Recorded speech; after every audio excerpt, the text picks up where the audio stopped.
चलिए, आज धरने का दूसरा दिन है और आज ठीक जो कल 11 बजे आह्वान किया था, अभी हालांकि 11 नहीं बजे हैं, लेकिन युवाओं का हुजूम देखिए धीरे धीरे करके उमड़ने यहाँ पर लग गया है। इस बीच अपडेट ये है कि जिस प्रोफेसर सुमन ने ये सारी अपडेट दी थी, उनके खिलाफ भी एफआईआर कर दी गई है। इसके अलावा जो दूसरा मेन एक्यूज था खालिद, उसका भी तक कोई पता नहीं। हालांकि उसकी बहन को गिरफ्तार कर लिया गया है, लेकिन जो मेन इसमें एक्यूज था उसका भी तक कोई पता नहीं। तमाम आपने आज अखबारों की हेडलाइन भी देखी होगी कि क्या कुछ चल रहा है। हालांकि कुछ डेलीगेशन गया है वार्ता करने मुख्यमंत्री पुष्कर सिंह धामी से।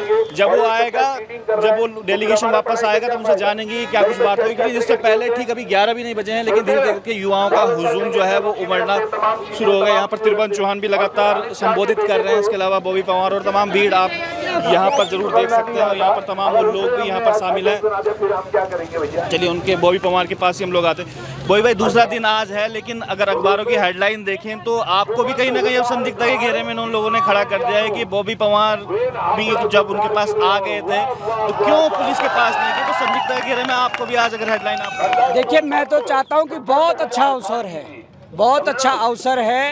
यदि बॉबी पवार को घेरे में लिया है, इससे बढ़िया अवसर कुछ हो ही नहीं सकता। बॉबी पवार मांग करता है कि उत्तराखंड में सीबीआई लाए और सीबीआई जांच करी जाए। सीबीआई जांच की शुरुआत बॉबी पवार से हो, सीबीआई जांच की शुरुआत बॉबी पवार से और आगे तक की जाए। सीधा सा बहुत अच्छा अवसर है, क्योंकि सरकार पहले अपने लोगों को बचाने के लिए शायद नहीं ला रही थी, पर अब बॉबी पवार की जांच होनी है तो आप सीबीआई लाइए और यहाँ से शुरुआत करके आगे पूरी जांच करिए। पर मैं इन दलालों को बताना चाहूंगा, जो दलाल वर्दी पहनकर प्रमोट होकर जो भाजपा का काम कर रहे हैं बिना पटका पहने, उन लोगों को बताना चाहूंगा कि जब घटना हरिद्वार की थी, एसओजी ने जो बयान हमने दिए हरिद्वार में दिए, हमने जो एविडेंस सोशल मीडिया में डाले हमने हरिद्वार में डाले, तमाम सारी घटनाएं हरिद्वार में हुई, तो क्यों हरिद्वार में मुकदमा दर्ज नहीं हुआ? क्या अजय सिंह के निगरानी में रायपुर में मुकदमा दर्ज करवाना था? यही आपका ये है कि इस तरीके से मैनेज करेंगे केस को, ये लीगल पॉइंट है। इस बात एक खबर और भी आ रही है कि जिसने ये खबर बाहर दी थी, जो प्रोफेसर सुमन थी, उनके खिलाफ भी मुकदमा दर्ज हुआ है। बहुत बड़ा दुर्भाग्य है। जिस प्रदेश में नकल रोधी कानून हो, जिस प्रदेश में हाकम सिंह को पेपर के पहले दिन जेल भेज दिया हो, उस प्रोफेसर सुमन ने उनकी पोल खोली है कि उसके बाद भी पेपर आउट होता है, उसके बाद भी पेपर आउट होता है। तो मैं तो कहना चाहूंगा कि उन्हें तो शाबाशी देनी चाहिए थी, उन्हें तो मेडल पहनाना चाहिए था। और ये लोग उस पर नामजद आरोपी दर्ज कर रहे हैं, इसका हम विरोध करते हैं। अगर मुकदमा वापस नहीं लेगी सरकार प्रोफेसर मैडम का, तो कहीं ना कहीं हम सब युवा जो हमारी डिमांड है सीबीआई जांच की हो, परीक्षा निरस्त की हो, मुकदमा वापस लेने की हो, बरकरार रहेगी। आज कुछ डेलीगेशन भी आपका गया है, कितने लोग गए हैं और क्या कुछ वार्ता करने वहाँ पर गए हैं? देखिए, डेलीगेशन गया है, 5 लोग डेलीगेशन में गए हैं। उत्तराखंड बेरोजगार संघ के अध्यक्ष से लेकर तमाम उपाध्यक्ष और सदस्य गए हैं। अब देखो क्या निकल कर आता है, वहाँ पर भी ये बातें प्रमुखता से रखी जाएगी। और अगर सरकार एक्सेप्ट करती है, मुख्यमंत्री धामी से एक्सेप्ट करता है तो ठीक है, नहीं तो आंदोलन अपनी राह पकड़ेगा। आंदोलन वो जानते हैं कि आंदोलन कैसा होता है।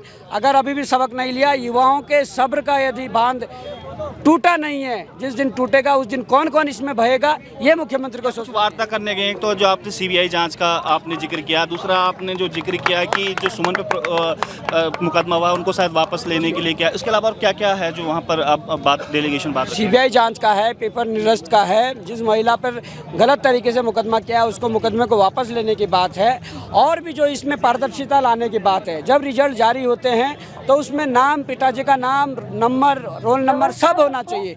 उसके बाद जो लोग परीक्षा पास नहीं कर पाते उनके भी अंक उसमें होने चाहिए, दिखने चाहिए।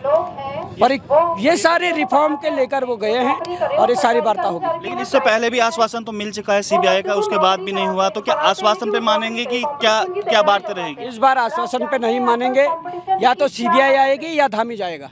नहीं, इस बार जो है आश्वासन देंगे, किस तरीके से होगा? आश्वासन पे नहीं मानेंगे, मैं कह रहा हूँ, या तो सीबीआई आएगी या फिर धामी की कुर्सी जाएगी। तब तक धरना इस तरीके से जारी रहेगा? बिल्कुल बिल्कुल जारी रहेगा। चलिए, बॉबी पवार का साफ तौर पर कहना है कि धरना तब तक लगातार जारी रहेगा।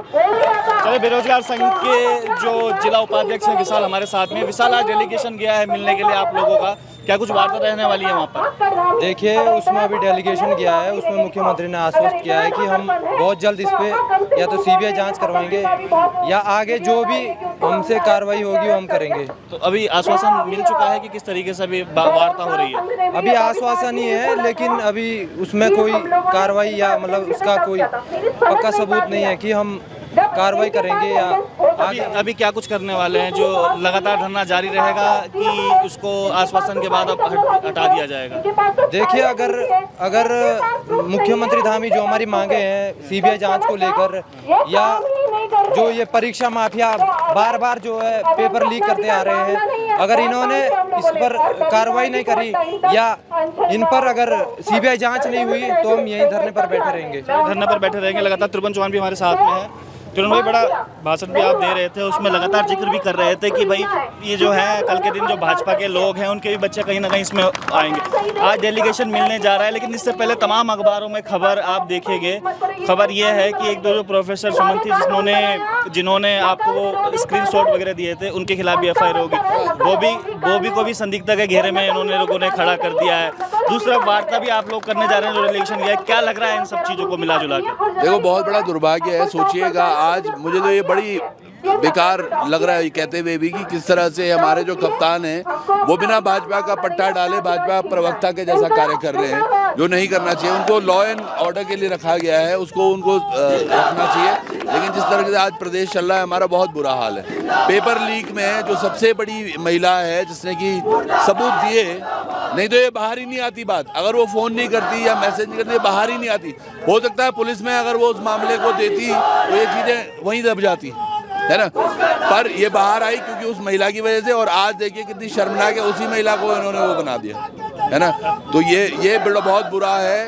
अब देखो किस तरह से हम वहाँ पहुँचेंगे, वो अलग सिचुएशन है कि क्या कुछ होगा वहाँ डेलीगेशन के साथ। लेकिन हमारा मानना बिल्कुल स्पष्ट है कि पेपर कैंसिल करके इसको री एग्जाम कराया जाए। अखबारों की अगर हेडलाइन देखें तो उस महिला को 7:30 बजे के आसपास व्हाट्सएप मैसेज भी आता है कि आज मेरी बहन का पेपर है, आपको मदद करनी पड़ेगी। उसमें ओके, उसमें वो लिखती हैं।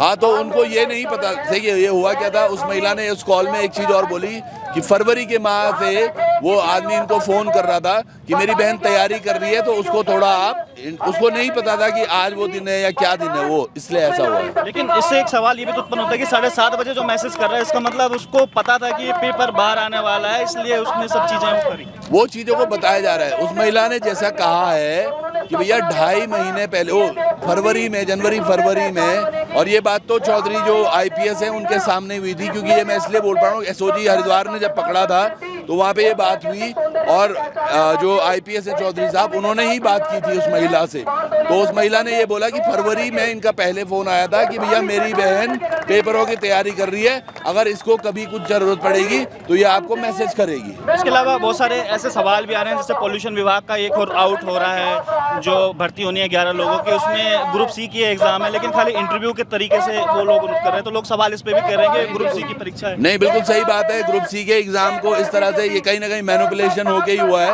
और इसके बारे में भी जांच करेंगे। पहले इससे जरा निपटे हैं कि क्या कुछ हो रहा है, लेकिन वो भी बड़ा बुरा है। बिल्कुल। चलिए, लगातार अब युवाओं का कहना है, साथ में जो स्वाभिमान मोर्चा के जो लोग हैं उनका साफ तौर पर कहना है कि जब तक तोड़ेंगे नहीं तब तक छोड़ेंगे नहीं। ये बात इसलिए बार बार कही जा रही है क्योंकि इससे पहले भी जो नकल विरोधी कानून जो बना हुआ था, नकल विरोधी कानून के बावजूद भी ये सब चीज़ें, लेकिन अब जिन्होंने ये स्क्रीनशॉट बाहर लाए हैं उन पर एफआईआर हो रही है। और जो यहाँ पर धरना प्रदर्शन करने बैठे हैं बॉबी पवार वगैरह, उनको भी संदिग्धता के घेरे में पुलिस कह रही है कि ये भी कहीं ना कहीं संदिग्ध है। अब देखने वाली बात होगी कि क्या कुछ होता है। लेकिन दूसरे दिन भी युवा, आप देखिएगा, अगर कैमरामैन को कहूँगा मैं, अगर पूरा घुमाएं थोड़ा सा, तो अभी भी लगातार धीरे धीरे करके जो है वो लगातार युवाओं का हुजूम जो है वो बढ़ रहा है। ये देखिएगा, हमारे साथ स्मृति भी है।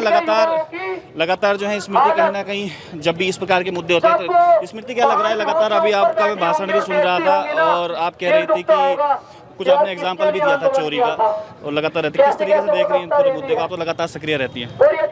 मैं सिर्फ इतना ही बोलना चाहूँगी कि ये धामी सरकार जो है ये बिल्कुल मोदी सरकार की कॉपी है। जैसे वो जुमले फेंकते हैं वैसे हमारे धामी साहब भी जुमले फेंकते रहते हैं। उन्होंने कानून बनाया, नकल विरोधी कानून, वो है नकल होगी कानून, नकल हो ही रही है, क्योंकि ये बोलते हैं हमने रोक दिया, हमने इसको पकड़ लिया, हमने, तो फिर कैसे हो रही है नकल? हर पेपर कैसे नकल हो रहे हैं, हर पेपर कैसे लीक हो रहा है। और ये बॉबी पवार जी, ये लोग प्रूफ दे रहे हैं आपको, और आपका एसटीएफ है, आपकी इतनी एजेंसी, इन्वेस्टिगेशन एजेंसी बड़ी बड़ी, तुम कुछ नहीं कर रहे हो, तो फिर भाई क्यों बैठे हो उस चीज पे? तुम नहीं संभाल सकते अपने अधिकार को, अपने कर्तव्यों को, हमको दे दो फिर। ये जनता की सरकार होगी, अब बहुत हो गई धामी सरकार, अब चलेगी जनता की सरकार। जैसे कल इन्होंने 163 लगा दिया था, जो चोरी कर रहे हैं उनके ऊपर धाराएं नहीं लगेंगी, लेकिन आम इंसान जब अपने प्रदर्शन और हक की शांतिपूर्ण प्रदर्शन की बात करेगा, उन पे धाराएं लगेंगी, उन पे लाठीचार्ज होंगी। तो ये जो इन्होंने उत्पीड़न करना शुरू कर दिया ना जनता का, अब जनता नहीं सहेगी। तो ये बात इसलिए भी सामने पे आ रही है कि जब नकल विरोधी कानून सबसे शुरुआत में बना था, तो जिस व्यक्ति, जिस स्टूडेंट ने इस पर सवाल उठाया था, सबसे पहले मुकदमा भी इसी के ऊपर कायम हुआ था। इसलिए नकल विरोधी कानून के ऊपर भी सवाल ये खड़े उठ रहे हैं कि भाई जो आपको सबूत दे रहा है उनके ऊपर क्यों FIR वगैरह लगातार हो रही है।